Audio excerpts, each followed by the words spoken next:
Free love in the 60s was a bunch of hippies in San Francisco. Free love didn't really get to the suburbs of America until the 70s. And that's when everyone was smoking pot, everyone was listening to rock and roll, and everyone was having lots and lots of sex. You're dirty and sweet, heading back, don't look back, I love you. You're dirty and sweet, oh yeah. If you look at the 60s, when people were sort of fighting to make it happen, in the 70s, they were celebrating it happening. And it was a very different vibe. Get it on, bang a gong, get it on. Every kind of sexual experience was available. There were sexual adventures to be had at every turn. Hey, ain't one man big enough for you, honey? Now, do I look like the kind of girl one man would be enough for? Get it on, bang a gong, get it on. The 70s is the greatest blossoming of sexual freedom, activism, and experimentation in American history.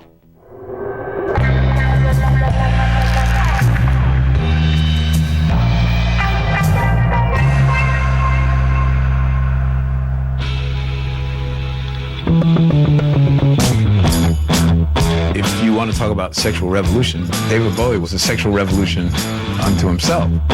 We started to get a glimpse of glam rock where the artists were androgynous. He says he's a beautician. That's when rock stars, when everybody tried to look gay when they weren't.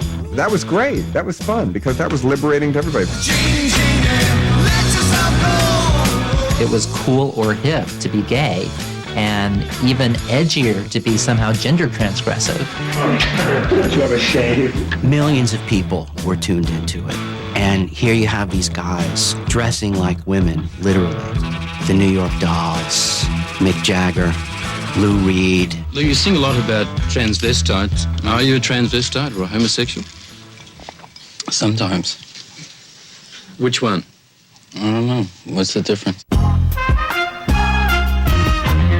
It brought the possibility of bisexuality and homosexuality into the popular consciousness. Let's go gay now, pick up the gun, go, let's go gay now, pick up the gun. Gay liberation was the next frontier. The liberation of heterosexuals became inspiration to homosexuals. We thought if they can do that, we can have that too. And do your own thing has got to apply across the board. Oh, you got to do your thing. The Stonewall riots in New York in June of 1969 had really helped create a whole new climate. Could you tell us what happened last night? Yeah, it was a spontaneous uprising by homosexuals in retaliation to police brutality. The cops have been hassling people there for a long time anyway. This was a bar of hustlers and drag queens, and they got just angry. The cops kept busting, so they fought back. You feel like you want to scream. You're well letting off steam, scream on. All over the past year, homosexuals have been coming out into public, refusing to hide in the closets, as we say. Those people, they didn't realize it that night that this was going to go down in history, but it certainly was historical because it's when they finally said, no, we're not going to take it anymore.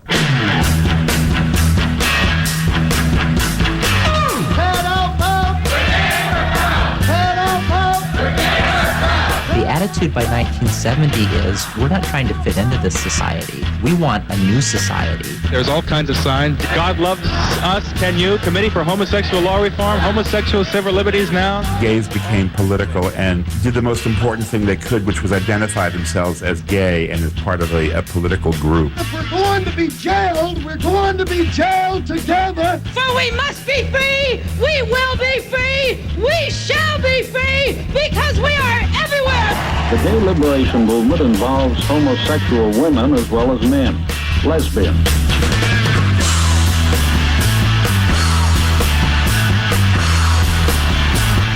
And me realizing that I was a lesbian sort of was like opening up a part of myself that it was just closed, that I never knew was there. There's no doubt that lesbians were the overlooked wing of gay liberation.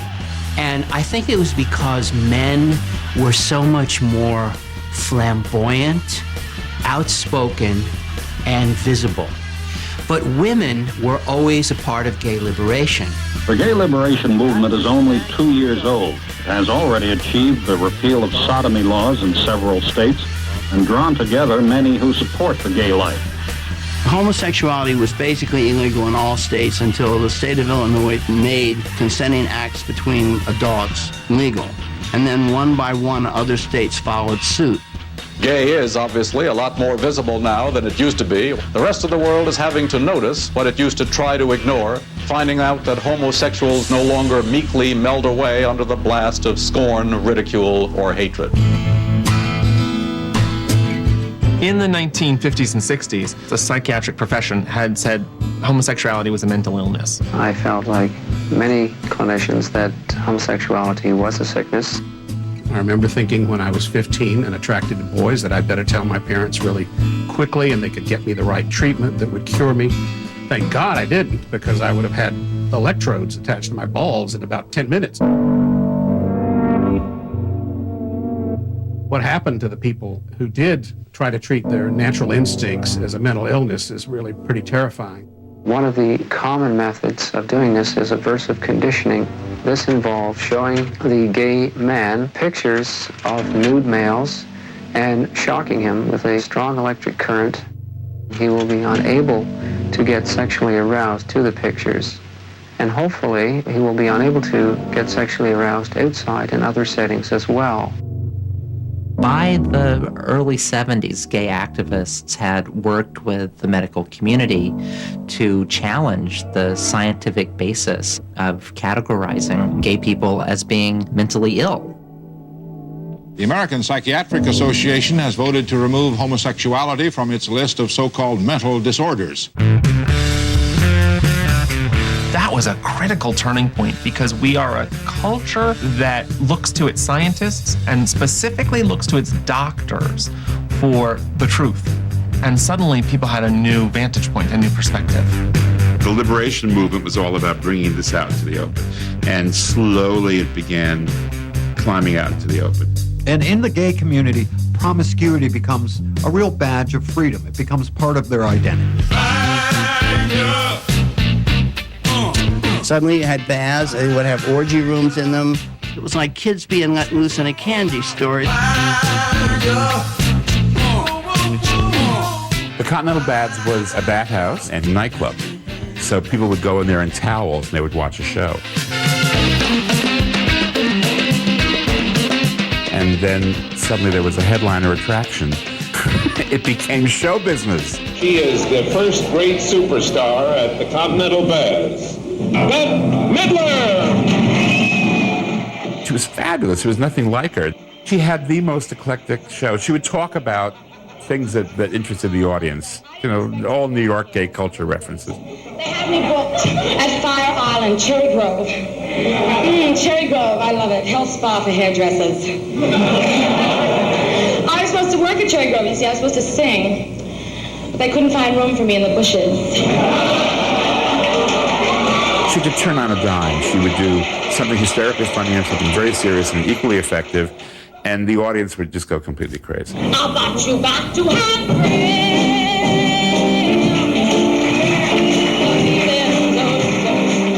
It became like a tourist attraction to the point where the core audience, gay guys, wouldn't go to the baths anymore because they were afraid they'd run into people. One night, this guy came running into the dressing room and saying, "I just saw my shrink in full leather gear." And so it was kind of scary. Larger numbers of people began to really consider a kind of normalized acceptance and embrace of gay people and gay culture. We really did see the personal and the political as the same thing. Having a boyfriend and walking down the street and holding his hand was making a political statement. And it was enormously exhilarating to feel that simply by expressing yourself, you were actually helping to change the world. You were starting a revolution.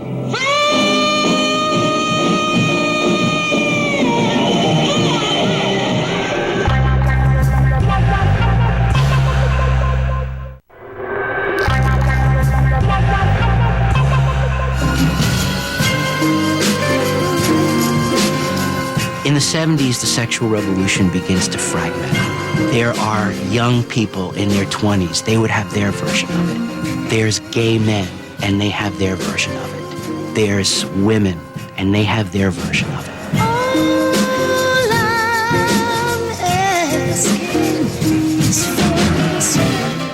The first issue of Ms. Magazine had an article called "The Sexual Revolution Wasn't Our War," because the revolution was not about women being able to say whether they wanted sex or not. It was about making more women sexually available to more men. The women's movement began to question and challenge things like Playboy and things like the Playboy clubs. I'm your bunny, Cindy. I'll be serving you tonight. Hefner always said that he didn't believe in equality for the sexes and that he liked faithful, gentle, affectionate girls. At a time when women were getting restless in our chains, Hefner was saying what men needed was to see carefully airbrushed photographs of what he referred to as the girl next door. Hugh Hefner is my enemy. Hugh Hefner has built an empire based on oppressing women. We had an early encounter, Hefner and I, on the Dick Cavett show in 1970. The role that you have selected for women is degrading to women because you choose to see women as sex objects which deny their humanity and their femininity. If you look at some of these really important figures in the sexual revolution and how they were going to deal with the feminists, like Hefner, there's a period where they're like a boxer in the ring, kind of back on their heels.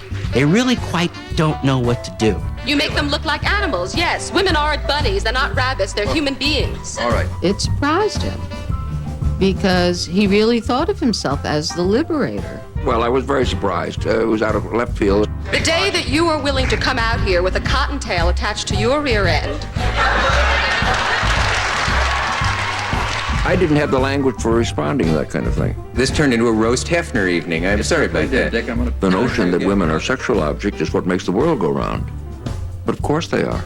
There wouldn't be another generation if both sexes weren't sexual objects. The parallel that's usually made is, why don't you create a women's magazine with nude men? Hey, Helen Gurley Brown wants to put a man in Cosmopolitan.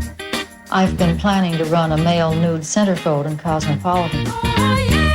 But I have been waiting to get someone very famous, very exemplary, to be that male nude centerfold. I don't know why he said yes, but he did say yes.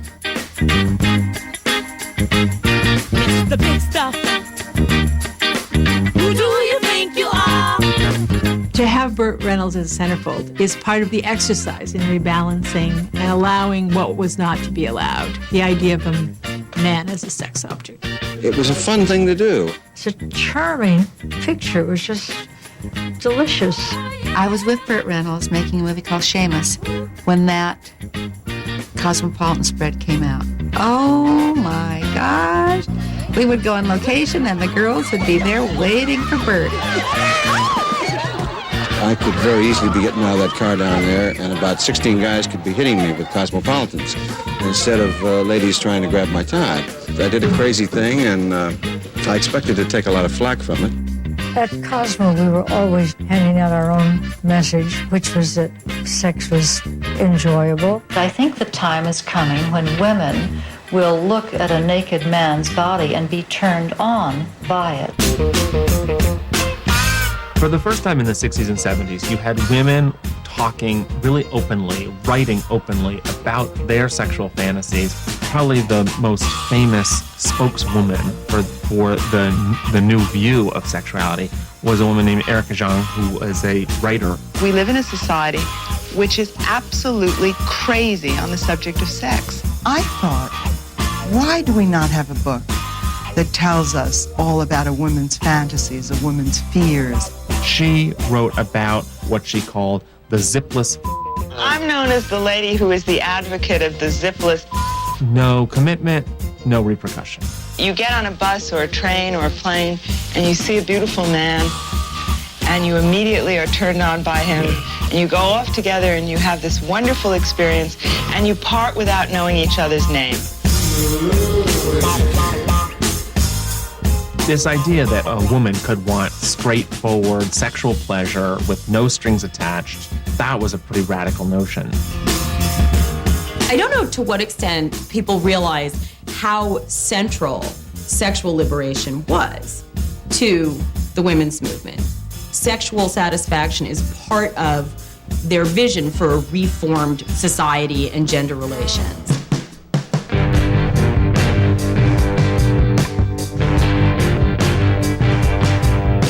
Millions and millions of women had come to the realization that they did not want to live the lives of their mothers.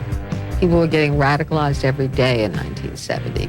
Women got in touch with their rage. Hundreds of thousands of women die from illegal abortions. As soon as there was a women's movement, abortion became our first issue. We are here to make known the unity of women behind the demand that abortion be a woman's right to choose. We were essentially saying, why is this the only medical procedure that is governed by law? It doesn't make sense. A back alley abortion consists maybe of a coat hanger. I mean, you don't remove an appendix with a coat hanger. It's dangerous. And women worked to change the law at every state. In a landmark ruling, the Supreme Court today legalized abortions. Roe v. Wade enunciated a whole new human right, reproductive freedom. Certainly as basic as freedom of speech or freedom of religion or assembly. The majority in cases from Texas and Georgia said that the decision to end a pregnancy belongs to the woman and her doctor, not the government. What Roe v. Wade did was it sealed the sexual revolution in place. What it did is it told women that they could actually change the law. We all felt this sudden empowerment, and we felt as if nothing was ever going to stop us.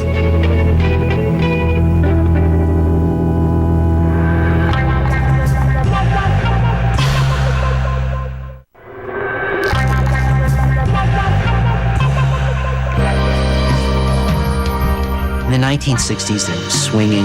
There were articles in the New York Times about it. There were books about open marriage. Certainly, there were places like communes where people were experimenting. Sandstone was a whole other thing, at a whole other level. Sandstone was a sort of a legend around Los Angeles. It was where people who were braver than I was, that's for sure, would go and do sexual adventuring at a level that I would have found very risky. Sandstone was kind of the culmination of all the stuff I've been looking for, you know?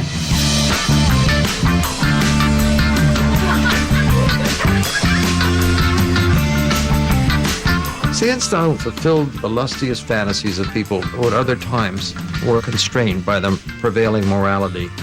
Could men and women, committed, married perhaps, could they have sex with other people without breaking up the primary relationship? I mean, to what degree can you be honest with your partner? And they thought that if you could be that honest, you would be more open about everything. Groups of people, strangers to each other, friends with each other, could really experience what honest sexuality was all about. This was not the beginning of the sexual revolution. That was done by the kids. But we picked up on it and realized what powerful effects that was having. All I can say for sure is that an awful lot of things are happening in our society. 5 years from now, it'll be an entirely different world. We needed a community of people just to operate this private club. And so we opened up to, I guess you would say, find some playmates. And when they found out about this place, they said, wow, there really is such a place where we can be naked, we could be intimate, we could be sexual. If you get turned on to someone, it's a completely open, free environment. You can ball it. Come in the morning when the sun is shining. Bring me a dream with the sunbeams climbing. But my head, yeah, tonight another day for me. Say what the now tomorrow. The commanding view, the isolation from any other human habitation. It was exactly what we were looking for. It was a very, very nice ranch-style house overlooking Malibu Beach. It was picturesque and nobody with any clothes on.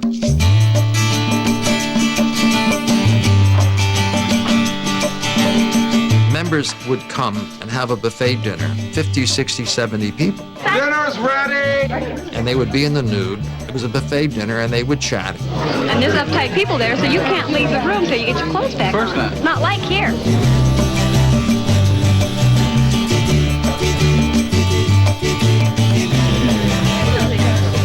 After dinner, they might go off to a place on the second floor, which was called the ballroom, and have sex with one another.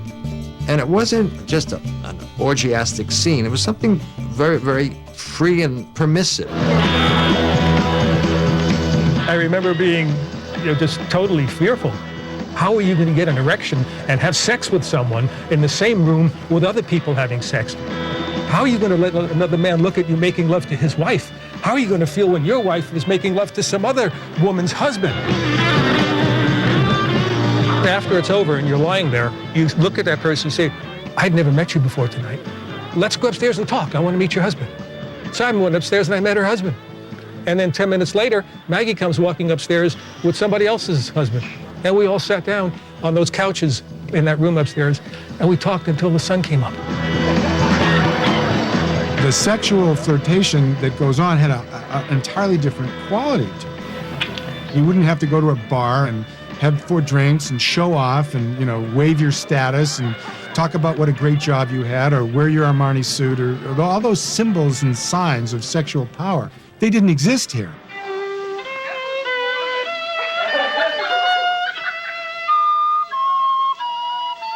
We became the flagship of the sexual revolution. Sex is not something that is prohibited from on high. It's part of your everyday life. One of the people who was there was a British doctor, and his name was Alex Comfort. If Sandstone was a school, the lessons would be popularized in the form of a book that Dr. Alex Comfort published called The Joy of Sex.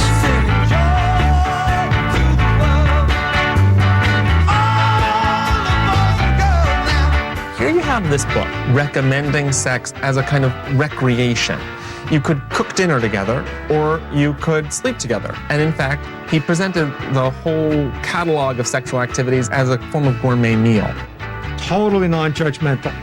You want to do this? This is how you do it. You want to do that? That's how you do it. And it had these wonderful illustrations that were very touchy-feely, and the women had unshaven armpits. It was very hippy-dippy sex book. If I were the king of the world, tell you what I'd do. I'd throw away the cars and the bars and the war, make sweet love to you. I remember reading something in the New York Times. The average American owns 2 books, The Bible and The Joy of Sex. There it was, sitting on, 10 million coffee tables in America. What it represents is the whole Sandstone philosophy kind of being mainstream to the culture. The success of that book shows how much ignorance there was and what hunger people had for learning about sexual technique. And there was a feeling that we were going to change the world. Not only were we going to have sex, but we were going to have freedom.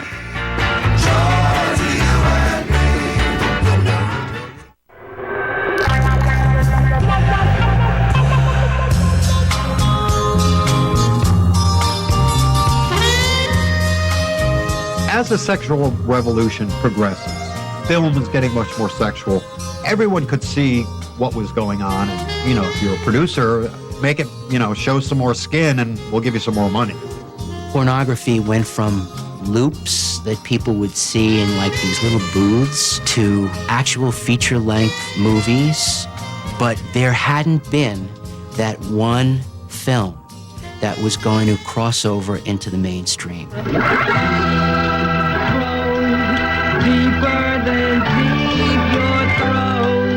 Deep Throat was the Gone with the Wind of pornography. Deep Throat, for all of its silliness, for all of its bad acting, nevertheless had an extended narrative about a woman who was not experiencing pleasure when she had conventional sex. There should be more to sex than a lot of little tingles. The conceit of the movie is that her clitoris is located in her throat. The doctor suggests Deep Throat. You make it sounds so easy. Well, it is. Try it. You'll like it. Porn films would come and go in 3 days. It was a cheap, forgettable porn film. You've saved my life. I'm a fulfilled woman. I've heard the bells at last. New York was the only city that called it obscene. Mayor Lindsay orders the print confiscated. And it got so much free press that more people went to see it. The next week, there are lines around the block. For a porn film, there are lines of people. Approximately 1,700 people a day have been in to see the film. Suddenly movie stars and guys like Ed McMahon and Spiro Agnew, who was the Vice President of the United States, and Sammy Davis Jr. getting prints. Jackie Kennedy saw it. Everyone saw Deep Throat. You were sort of culturally negligent if you weren't able to talk about it at a dinner party. Deep Throat was a big turning point because all of a sudden, you had your first porn star. Linda Lovelace was the first porn star I ever saw, and I just thought she was great. It's like your first lover. It was a big deal. I'm proud of what I do. I feel like I'm a woman. I can respond like a woman. I can do things that women should be able to do. The pornographic film Deep Throat has become one of the most popular and profitable blue movies of all time. It ushers in the era of what's called porno chic. The term porno chic was applied to all of the new hardcore, quasi-legitimate films. For example, Behind the Green Door, which followed very soon after Deep Throat. Behind the Green Door is a most extraordinary motion picture with the most electrifying sexual scenes any audience has ever witnessed. I read an ad in the newspaper that said now casting for a major motion picture. She thought it was a mainstream movie. When she was filling out paperwork for the audition, it said, do you want a bawling or non-bawling part? I thought it said, do you want a bowling? Do you want to bowl? Or, like, yeah, sure, I love to bowl. But when I brought it up to the lady, she said, so you want a bowling role? And I said, what? Portraying Gloria Saunders is Marilyn Chambers, who Variety described as a 20-year-old fresh-faced innocent who does everything quite realistically. So they started to tell me the story of Behind the Green Door. A young woman is abducted and taken to a private club and loved as she's never been loved before. It was kind of fun when they got me and they threw me in the car. Personally, I kind of like pretending stuff like that. But then when we got to the point where I actually have come through the green door, I'm thinking, oh God, what did I get myself into here? I wanna do something freaky to you, baby. Behind the Green Door provides leotard-garbed studs lowered on trapezes, bewigged transvestites, an authentic pornographic fat lady, and a pervasive element of weirdness that's reminiscent of no less than Visconti's The Damned. But, oh my God, I hope my parents never see this. Marilyn Chambers was so beautiful. She was every guy's dream, And what made the film even better is Marilyn had been a model in New York City. You are my candy girl. And one of her modeling calls was to be the new box girl on the cover of Ivory Snow. 99 and 44, 100% pure as the driven snow. I was going to be on millions and millions of box covers. Marilyn Chambers was on the cover of Ivory Snow that was in every woman's kitchen. And at the same time, she was joyously in these porn movies.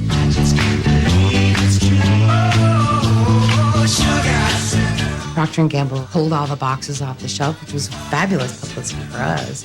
You could not create this kind of controversy, even if you tried. Do you use Ivory? No, it smells like diapers. I can't get into it.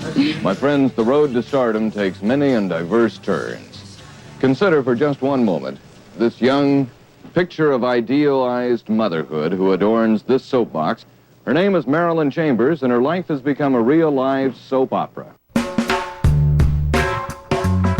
Where we opened all over the world. We went to the Cannes Film Festival, and, the rest is history. So many people that are asking for this. They love to go and see films that are groovy and include sex and have a good story. You could tell by how the pornography changed, how the society's way of looking at sex was changing. Sex was becoming not a shameful thing and something that people could do and would do normally. This is what's happening in this country. The sexual revolution is here to stay.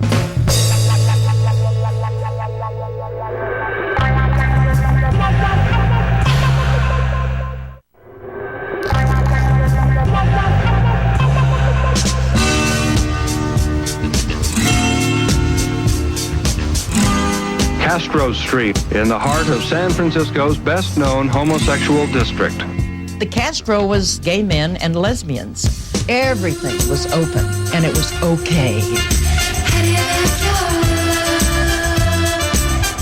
On a bulletin board, they had signs like anal relaxation and workshop, so-and-so, or a store called Does Your Mother Know? Just all of these aspects of a subculture developing. If the Castro had become the gay capital of America by 1977, certainly Harvey Milk had become the personification of its liberated attitudes. Harvey Milk was an out-of-the-closet gay man who ran a camera store, but he was very involved in neighborhood politics. Any single neighborhood issue or city issue for the last 5 years, you found Harvey Milk taking a stand, one way or the other, but taking a stand. He was known as the mayor of Castro Street. Harvey Milk, on his way to City Hall, to be sworn in as a supervisor. At his side, his gay lover. Milk became the first openly gay person in San Francisco to be elected to public office. The mayor was on the steps of City Hall to meet Harvey Milk. It gave a lot of hope to other people who wanted to go into public life but had been afraid to, because if you were exposed as being gay, that was the end of public life. It is well known that I'm a gay person. At the same time, larger numbers of people in the country are angered by the changes brought about by the sexual revolution. Gay liberation was really in their face, and they weren't about to stand for it.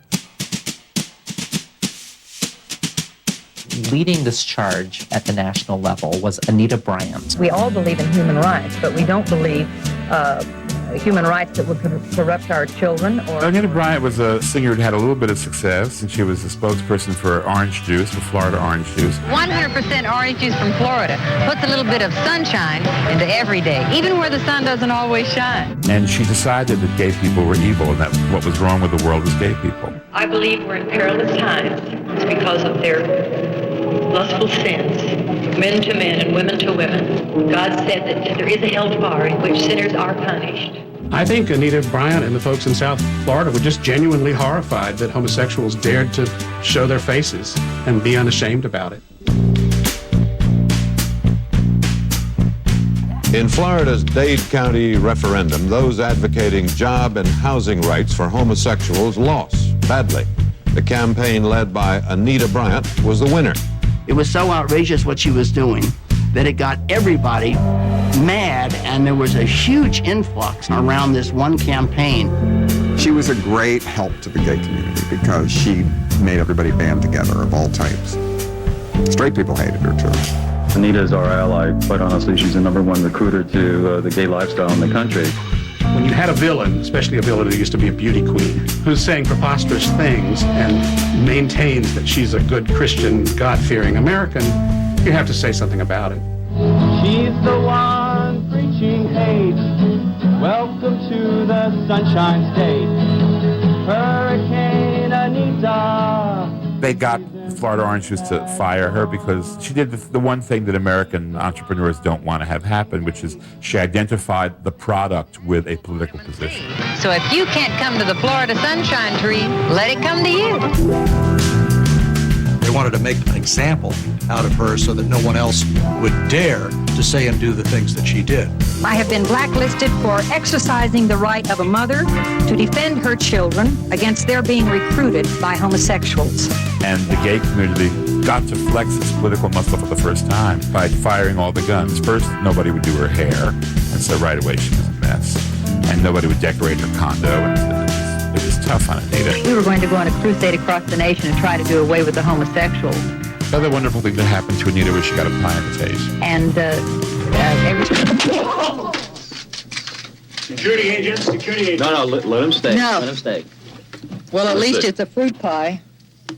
Let's pray for him right now. Anita, let's pray Father, I want to ask that you forgive him that we love him. and that we love him and that we're praying for him to be delivered from his deviant lifestyle, Father. And I just... We know she couldn't get her hair done after that. She was lemon meringue for days.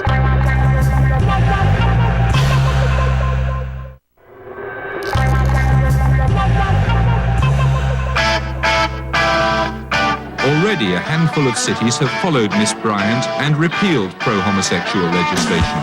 California provided support nationally, money and otherwise, and they're very concerned out there. Bryant's success in Florida inspired John Briggs, who was a California state lawmaker, to try and take the discrimination against gays and lesbians to a new level in forbidding them to teach in public schools.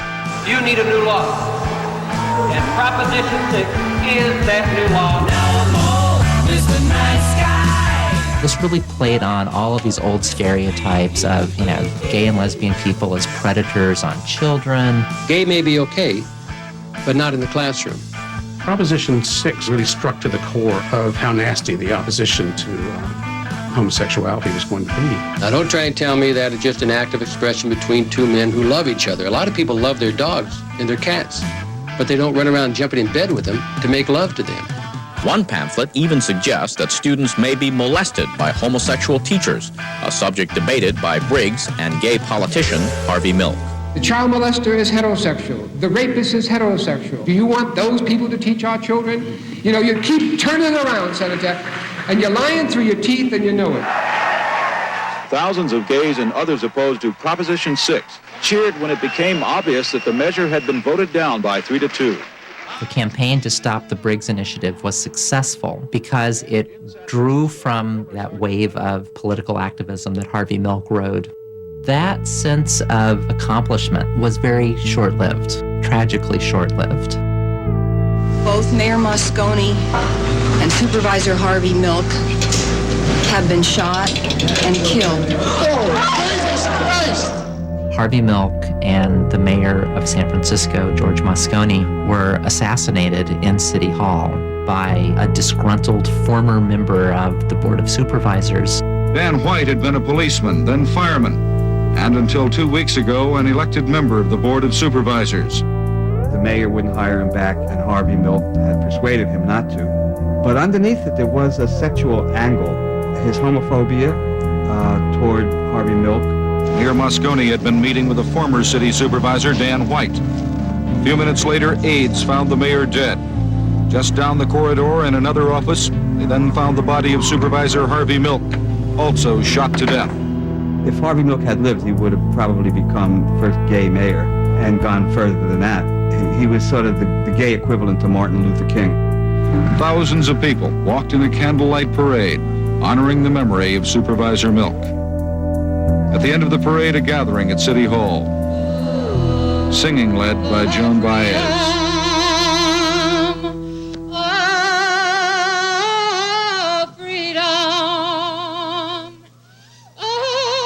There was this tremendous outpouring of grief over that. It's like the candlelight vigil where Joan Baez sang. I mean, it just the whole city, it seems, came out for that. White was convicted only of manslaughter and given a minimum sentence. Kill 2 people and get off with 4 to 7 years, that's ridiculous. White confessed, but in court argued he'd acted under diminished mental capacity. He said he'd been binging on junk food and was in this sort of altered state of mind. They called it the Twinkie defense.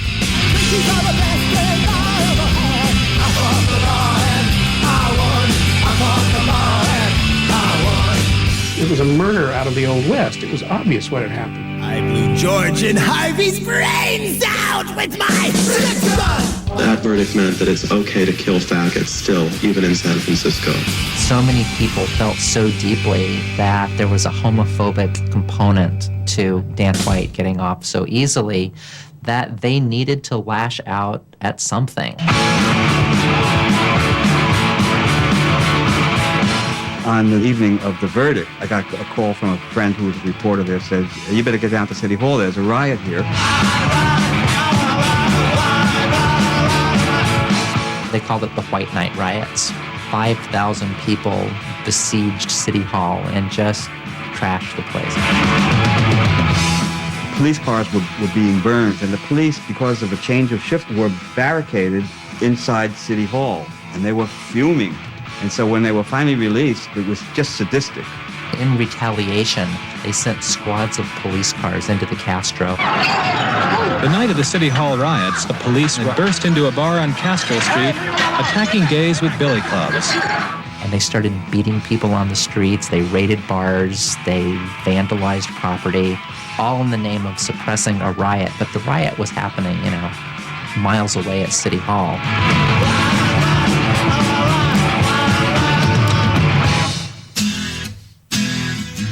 It was a harsh reminder of how far we hadn't come as a society. And it was also a harbinger of the divisive politics that would engulf America in the following decades. I resent the fact that they're interfering with my rights. They have rights, but they don't have more rights than I do. Inevitably, the forces of revolt were gathering.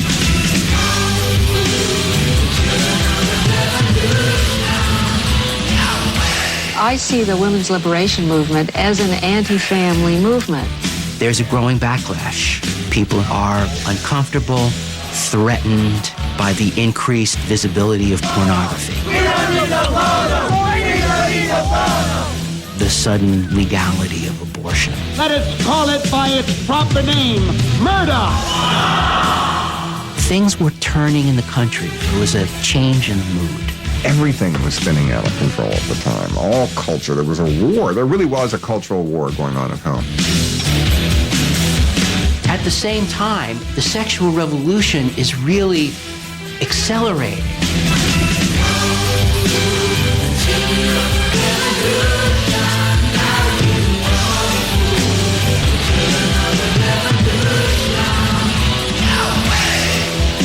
What happens from this point on is that the battle lines are being drawn until in the next decade, what you see is an epic culture war over sexuality in America.